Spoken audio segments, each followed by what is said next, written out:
예루살렘에 이르니 형제들이 우리를 기꺼이 영접하거늘 그 이튿날 바울이 우리와 함께 야고보에게로 들어가니 장로들도 다 있더라. 바울이 문안하고 하나님이 자기의 사역으로 말미암아 이방 가운데서 하신 일을 낱낱이 말하니 그들이 듣고 하나님께 영광을 돌리고 바울더러 이르되, 형제여, 그대도 보는 바에 유대인 중에 믿는 자 수만 명이 있으니 다 율법의 열성을 가진 자라. 네가 이방에 있는 모든 유대인을 가르치되 모세를 배반하고 아들들에게 할례를 행하지 말고 또 관습을 지키지 말라 한다 함을 그들이 들었도다. 그러면 어찌할꼬? 그들이 필연 그대가 온 곳을 들으리니 우리가 말하는 이대로 하라. 서원한 네 사람이 우리에게 있으니 그들을 데리고 함께 결례를 행하고 그들을 위하여 비용을 내어 머리를 깎게 하라. 그러면 모든 사람이 그대에 대하여 들은 것이 사실이 아니고 그대도 율법을 지켜 행하는 줄로 알 것이라. 주를 믿는 이방인에게는 우리가 우상의 제물과 피와 목매어 죽인 것과 음행을 피할 것을 결의하고 편지하였느니라. 바울이 이 사람들을 데리고 이튿날 그들과 함께 결례를 행하고 성전에 들어가서 각 사람을 위하여 제사 드릴 때까지의 결례 기간이 만기된 것을 신고하니라. 그 이래가 거의 참에 아시아로부터 온 유대인들이 성전에서 바울을 보고 모든 무리를 충동하여 그를 붙들고 외치되, 이스라엘 사람들아, 도우라! 이 사람은 각처에서 우리 백성과 율법과 이곳을 비방하여 모든 사람을 가르치는 그 자인데 또 헬라인을 데리고 성전에 들어가서 이 거룩한 곳을 더럽혔다. 이는 그들이 전에 에베소 사람 드로비모가 바울과 함께 시내에 있음을 보고 바울이 그를 성전에 데리고 들어간 줄로 생각함이로라. 온 성이 소동하여 백성이 달려와 모여 바울을 잡아 성전 밖으로 끌고 나가니 문들이 곧 닫히더라. 그들이 그를 죽이려 할 때에 온 예루살렘이 요란하다는 소문이 군대의 천부장에게 들리매 그가 급히 군인들과 백부장들을 거느리고 달려 내려가니 그들이 천부장과 군인들을 보고 바울 치기를 그치는지라. 이에 천부장이 가까이 가서 바울을 잡아 두 쇠사슬로 결박하라 명하고 그가 누구이며 그가 무슨 일을 하였느냐 물으니 무리 가운데서 어떤 이는 이런 말로 어떤 이는 저런 말로 소리치거늘 천부장이 소동으로 말미암아 진상을 알 수 없어 그를 영내로 데려가라 명하니라. 바울이 층대에 이를 때에 무리의 폭행으로 말미암아 군사들에게 들려가니 이는 백성의 무리가 그를 없이하고자 외치며 따라가미러라. 바울을 데리고 영내로 들어가려 할 그때에 바울이 천부장에게 이르되, 내가 당신에게 말할 수 있느냐? 내가 헬라 말을 아느냐? 그러면 내가 이전에 소요를 일으켜 자객 4,000명을 거느리고 광야로 가던 애굽인이 아니냐? 나는 유대인이다. 소비하는 길리기아 다소시의 시민이니 청컨대 백성에게 말하기를 허락하라. 천부장이 허락하거늘 바울이 층대 위에 서서 백성에게 손짓하여 매우 조용히 한 후에 히브리 말로 말하니라. 사도행전 21장 말씀 함께 살펴보도록 하겠습니다. 사도행전은 교회의 탄생과 교회 확장을 보여주고 있습니다. 성령의 강림으로 예루살렘 교회가 탄생하였고 예루살렘 교회의 핍박이 임함으로 믿는 자들은 온 유대와 사마리아에 흩어져 그리스도의 복음을 전하게 되어졌습니다. 이 복음은 이방 땅까지 흘러가게 되었고 최초의 이방인 교회인 안디옥 교회가 세워지게 되었습니다. 바나바가 안디옥 교회를 목회하던 중 사울을 바울을 초대하여 함께 목회하고 전도여행을 떠나게 되어졌습니다. 바울은 3차 전도여행까지 마치고 예루살렘을 향하여 가게 되었는데요. 그의 목표 지점은 로마를 거쳐 땅끝으로 여기는 스페인까지 가는 것이었습니다. 예루살렘으로 가기 전에 많은 사람들이 예루살렘에 가는 것을 만류하였습니다. 그것은 예루살렘에서 바울이 당할 고난을 예견하였기 때문입니다. 바울은 그것을 스스로도 알고 또 사람들의 충고로 또 인지하고 있었지만 이 복음을 전하는 일에 자기의 목숨까지도 아까워하지 않고 죽음을 각오하고 예루살렘으로 향하여 가게 됩니다. 이것은 그의 성향도 있었을 것이고 또 땅끝까지 복음을 전해야겠다는 그런 열정적인 사명감 때문이었을 것 같습니다. 이제 드디어 바울이 예루살렘에 도착을 하였습니다. 가장 먼저 사도들을 만나게 되는데요. 당시 예루살렘의 지도자였던 야고보를 대표로 하여서 많은 믿음의 형제들을 만나게 되어졌습니다. 믿음의 형제들을 만난 바울은 이방 땅에서 있었던 많은 하나님의 놀라운 일들을 낱낱이 다 나누게 되어집니다. 사람들은 하나님께 영광을 돌리고 이방 땅에도 믿는 자들의 숫자가 늘어나는 것을 보고 매우 기뻐하게 됩니다. 그런데 이 사도들이 바울을 보았을 때에 한 가지 걱정되는 게 있었습니다. 유대교 출신의 기독교인들이 그 숫자가 수만 명이었는데 바울에 대하여서 많은 오해를 하고 있었습니다. 그것은 바울이 지중해 연안에 있는 회당을 중심으로 복음을 전하였는데 이 유대인들에게 율법을 지키지 말고 할례도 행하지 말고 또 유대인들의 관습, 장로들의 전통도 지키지 말라고 가르친 것을 그들이 알고 있었습니다. 유대교에서 이제 예수를 믿게 된 사람들이었지만 아직 온전히 유대교를 다 버리지 못하였습니다. 그들의 관습, 또 그들이 갖고 있었던 전통, 또 할례, 또 모세 율법, 이 부분들을 여전히 고수하면서 예수님도 믿고 있었던 것이죠. 그래서 이 부분에 큰 충돌이 있었습니다. 이것은 이미 여러 번 바울과 관련하여서 다툼과 충돌이 있어서 예루살렘 공의회에서 모든 율법을 지키지 않아도 되고 또 할례도 행하지 않아도 된다라고 이야기를 하였습니다. 단지 피채 먹지 않는 것, 또 목매어 죽인 짐승을 먹지 않는 것, 그 우상에게 바쳐진 음식을 먹지 않는 것, 우상 숭배하지 않는 것, 이 정도만 지킨다면 이방인들도 충분히 하나님의 백성으로 인정할 수 있다는 그런 결의를 하였음에도 불구하고 유대인들은 그들이 갖고 있었던 전통으로 바울을 재단하고 정지하고 판단하는 일이 있었습니다. 그래서 이 예루살렘에서 활동하고 또 유대인들의 오해를 풀기 위해서 한 가지를 제안을 하는데 그것은 자기 믿음의 공동체 안에 4명의 서원한 자가 있는데 이들과 함께 성전에 가서 머리를 밀고 정결 기간을 7일 동안 갖고 하나님 앞에 서원하는 모습을 좀 보여라. 그럼 유대인들이 바울에 대한 오해를 좀 풀 수 있을 것이다 라고 제안을 합니다. 이 일에 대해서 바울이 수용을 하고 성전에 올라가 머리를 깎고 7일 동안 정결의 기간을 갖습니다. 이 바울이 이러한 모습을 하는 것은 고린도전서에 이런 그 말을 기록하고 있어요. 내가 여러 사람에게 여러 모습이 된 것은 아무쪼록 몇 사람이라도 구원하고자 함이니. 바울은 이방인들을 대할 때는 이방인들에 맞추어서 사역을 했고 유대인들에게 대해서는 유대인들에게 맞추어서 사역을 하였습니다. 이것을 현대 성교학에서는 상황화라고 이야기를 합니다. 그들의 눈높이에 맞춰서 그들의 문화에 맞추어서 복음을 전하는 것이죠. 어떻게 보면 좀 비겁해 보일 수도 있다고 누군가는 이야기할 수 있습니다.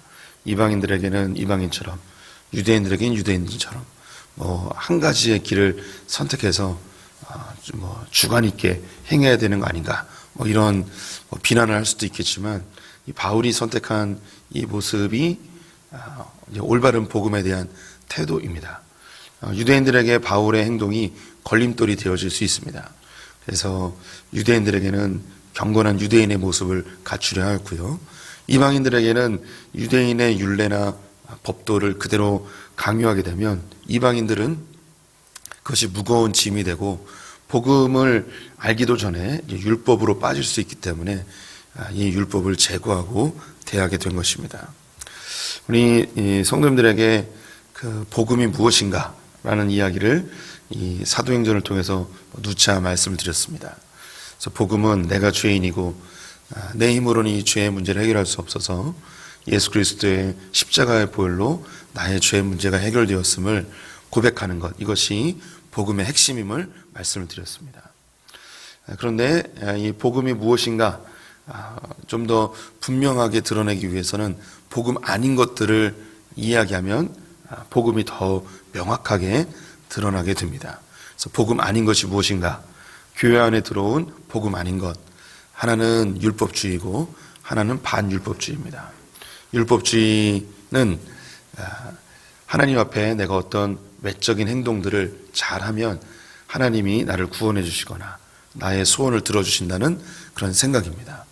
즉 새벽기도 열심히 하고 교회 봉사 많이 하고 또 교회에 출석 열심히 하고 목사님 말 잘 듣고 이렇게 하면 하나님이 기뻐하시고 그래서 하나님이 나를 구원해 주시고 내 소원이나 문제 해결을 주님이 해주실 것이라는 이런 생각 자체가 바로 율법주의입니다. 내 행동을 가지고 하나님께 잘 보이려 하는 이것이 이제 율법주의죠. 이건 복음이 아니에요.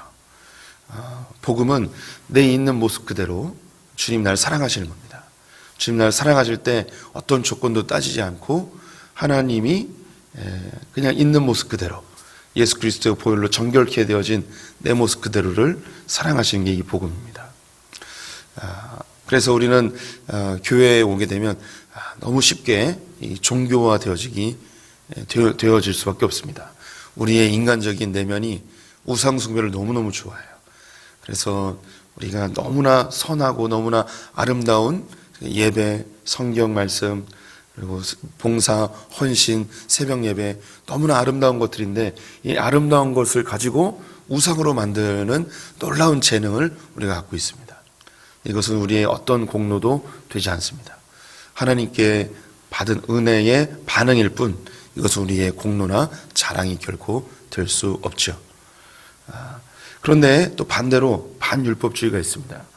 하나님 앞에 우리가 구원받았기 때문에 율법은 전혀 필요 없다. 하나님 말씀대로 사는 것 그 의미 없다. 내 마음대로 그렇게 살고자 하는 사람들이 있습니다. 이러한 모습도 복음이 아니죠. 하나님 앞에 구원받은 자라면 하나님이 기뻐하시는 일이 무엇인지 살피어서 거룩하신 하나님 앞에 우리의 삶을 경건하고 거룩하고 세상 사람들과 구별되어진 그런 삶을 자연스럽게 살고 싶은 마음이 듭니다. 우리는 누군가를 사랑하면 그 사랑하는 사람의 마음을 흡족하게 해주고 싶은 그런 마음이 있습니다. 아주 자연스럽게 형성되어지는 마음이죠. 그런데 우리에게 주어진 이 자유로 육체의 소욕을 따른다면 하나님이 기뻐하시지 않겠죠. 이것도 복음이 아닙니다. 그런데 우리가 이런 율법에 취한 사람들 혹은 매우 오랫동안 신앙생활하면서 이 기독교의 문화가 아주 익숙해진 사람들 앞에서 우리가 그 사람들을 대할 때는 또 우리도 그들과 같은 형태를 보일 필요가 있습니다. 그들이 하고 있는 뭐 새벽기도 하는 게 뭐 그렇게 대단하냐, 교회 봉사하는 게 뭐 그렇게 대단하냐, 그러긴다고 당신이 뭐 믿음 있는 사람이냐 하면서 정죄하는 것은 이건 아무 의미가 없습니다. 이것도 복음이 아닌 거죠. 또 반대로 이 반율법주의로 흘러가고 있는 그들에 대해서 술 먹으면 지옥 갑니다. 담배 피우면 지옥 갑니다. 이렇게 또 우리가 그들을 정죄하는 것도 또 올바른 자세는 아니죠. 우리가 그런 자유롭게 사는 사람들에 대해서는 그들과 친구가 되어주되 그들의 모습을 또 우리가 용납해 줄 수 있는 또 여유로운 마음도 있어야 됩니다. 그런데 거기서 조금 더 하나님 앞에 한 걸음 나아갈 수 있도록 또 그런 율법적인 그리고 종교적인 행위에 취해 있는 사람에게는 또 이들을 인정하고 수용하되 조금 더 복음 앞으로 나아갈 수 있도록 우리가 또 수용해 줘야 되는 것이죠. 우리 성도님들이 전도할 때도 예수를 전혀 모르는 사람들은 이 세상에 취해서 살아갑니다. 그래서 저들은 악한 자들, 사탄의 자식들, 지옥으로 갈 놈들 하면서 그들을 정죄하며 그들을 멀리하거나 그들에 대해서 거리감을 두는 건 또 복음이 전할 수 있는 통로가 완전히 닫혀져 버리는 것이죠. 우리는 그래서 생각은 자유롭되 행동은 하나님이 기뻐하시는 삶을 살아야 합니다. 그래서 제가 이거를 조금 말로 만들어 봤는데요. 이 자유로움을 또 추구하되 하나님 앞에서는 거룩한 삶을 살자는 그런 의미에서 쉼이 있는 거룩, 뭐 이런 말로 표현해 봤습니다. 막 거룩 그러면 너무 답답하게 느껴지잖아요. 그래서 좀 생각은 자유롭게 하되 나의 삶은 하나님 앞에 경건한 모습으로 사는 거죠. 그래서 교회 안에 경건한 사람들이 있습니다. 그래서 경건한 모습으로 돼야 돼. 또 믿지 않는 사람들에 대해서는 우리가 정죄하거나 판단하는 것이 아니라 그들을 품을 수 있는 자유로운 사고를 할 수 있는, 그래서 쉼이 있는 거룩, 이런 표현을 한번 만들어 봤습니다. 바울은 그런 자세를 취하였습니다. 유대인들에게는 유대인의 모습으로, 헬라인에게는 헬라인의 모습으로 복음을 전하여서 어떻게든 주님께 가까이 갈 수 있도록 그들을 도왔던 것이죠. 이 결례 기간의 마지막 날 아시아에서 온 유대인들이 바울을 발견하게 되었습니다.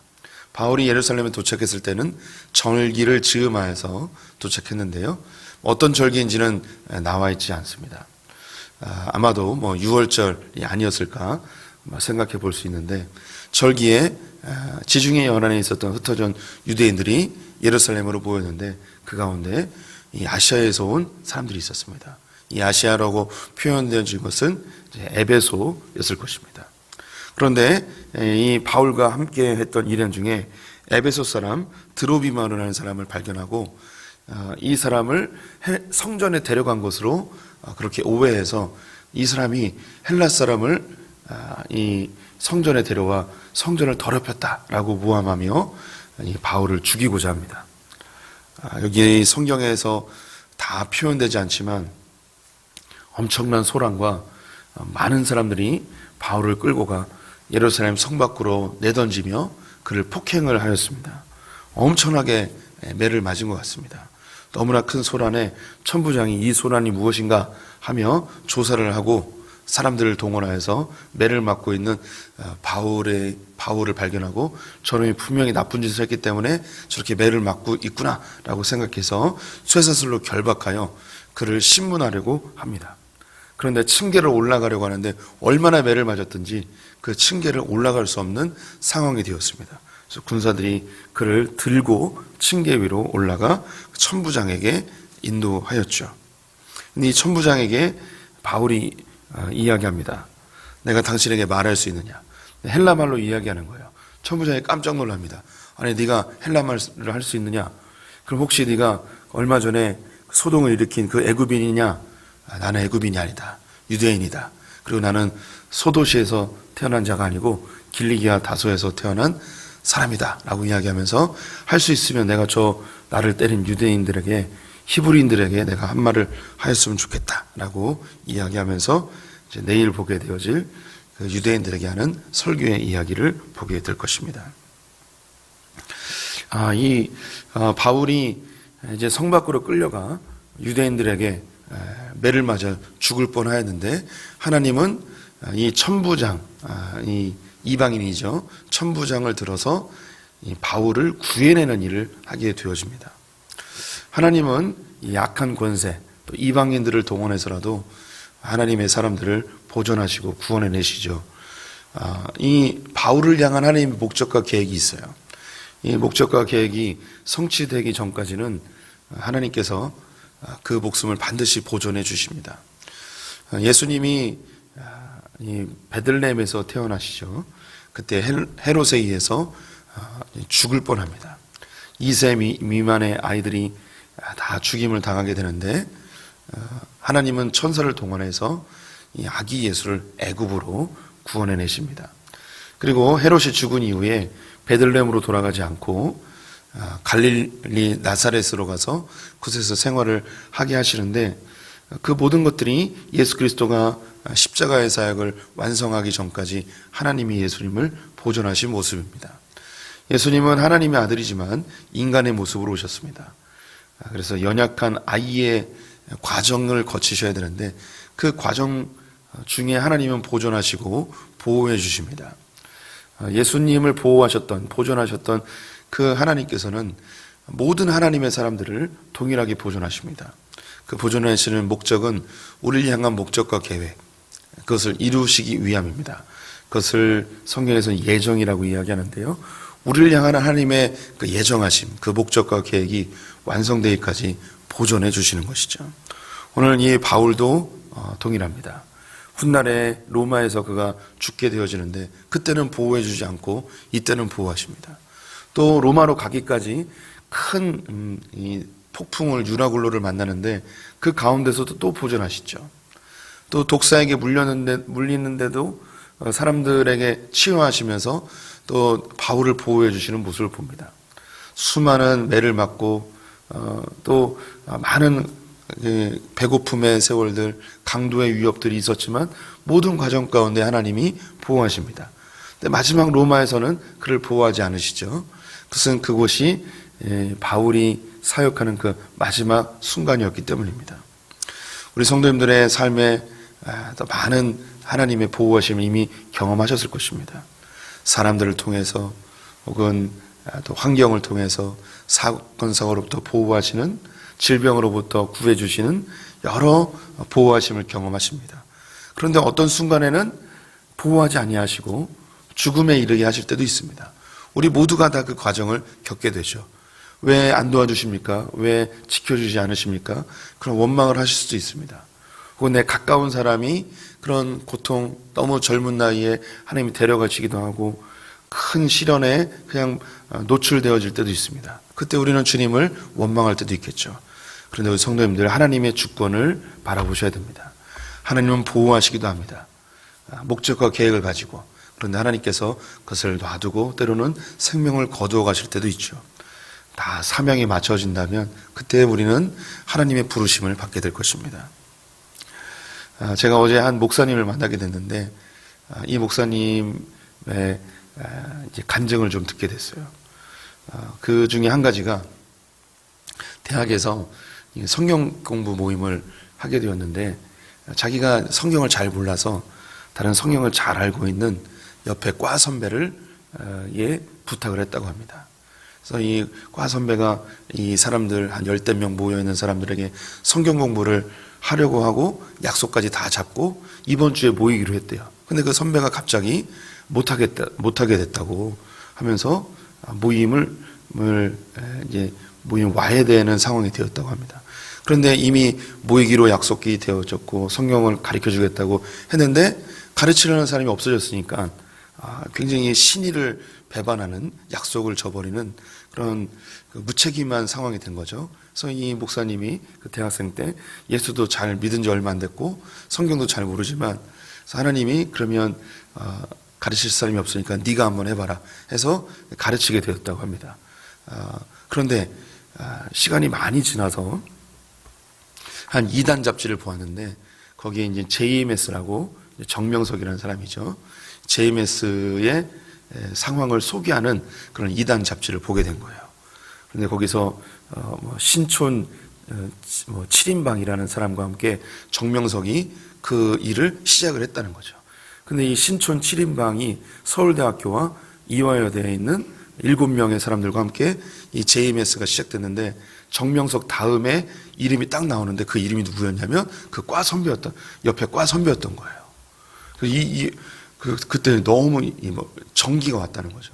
만약에 그 선배에게 그 성경 공부 모임을 맡겼다면 이 사람이 정명석에게 넘어가면서 그 10대 명의 성경 공부 모임도 한꺼번에 이 JMS로 넘어갈 뻔했다는 그런 그 두려움이 딱 오면서 정말 하나님이 막으셨다는 그런 생각을 가졌다는 거죠. 저는 그 말에 100% 동의했고 아멘으로 화답했습니다. 하나님이 이제 보호하시는 거죠. 하나님께서 자기 백성들을 보호하시는 손길이 있어요.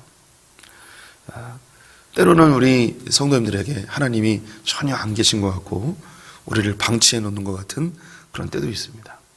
그것은 또 하나님의 분명한 목적과 계획이 있기 때문에 하나님이 잠잠히 계시는 때도 있습니다. 때로는 죽음을 우리에게 허락하실 때도 있습니다. 그 죽음까지도 우리에게 유익하기 때문에 허락하시는 것이죠. 우리 믿음의 성도님들께서는 우리에게 주어지는 환경이나 상황보다도 이 모든 역사를 주관하시는 하나님의 주권을 인정하는 성숙한 크리스찬들 되시기를 주님의 이름으로 축원드립니다. 기도하겠습니다. 하나님, 바울이 유대인에게는 유대인의 모습으로, 헬라인에게는 헬라인의 모습으로 복음을 증거하는 것을 보게 되었습니다. 우리가 신앙인으로 살아갈 때 믿지 않는 자들에 대해서 정죄하는 마음을 갖지 않게 하시고, 또 지나치게 율법적인 사람들에 대해서도 우리가 정죄나 비판이 아니라 어떻게든 더 주님 앞으로, 복음 앞으로 인도할 수 있는 여유로운 마음, 하지만 주 앞에 더 거룩한 삶의 태도로 나아가게 하여 주시옵소서. 또 주님께서 우리의 삶의 주관자이심을 인정하며 우리를 늘 보존하시고 섭리하시고 통치하시는 하나님을 바라보게 하여 주시옵소서. 때로는 내가 감당할 수 없는 시련과 아픔이 다가왔을지라도, 때로는 우리가 죽음의 위험에 놓였을지라도 우리 죽음까지도 유익하게 바꾸시는 하나님의 전적인 주권과 그 통치를 인정하는 성숙된 그리스도인들 되게 하여 주시옵소서. 오늘 하루 주님께 부탁드리며 예수님의 이름으로 기도드렸습니다. 아멘.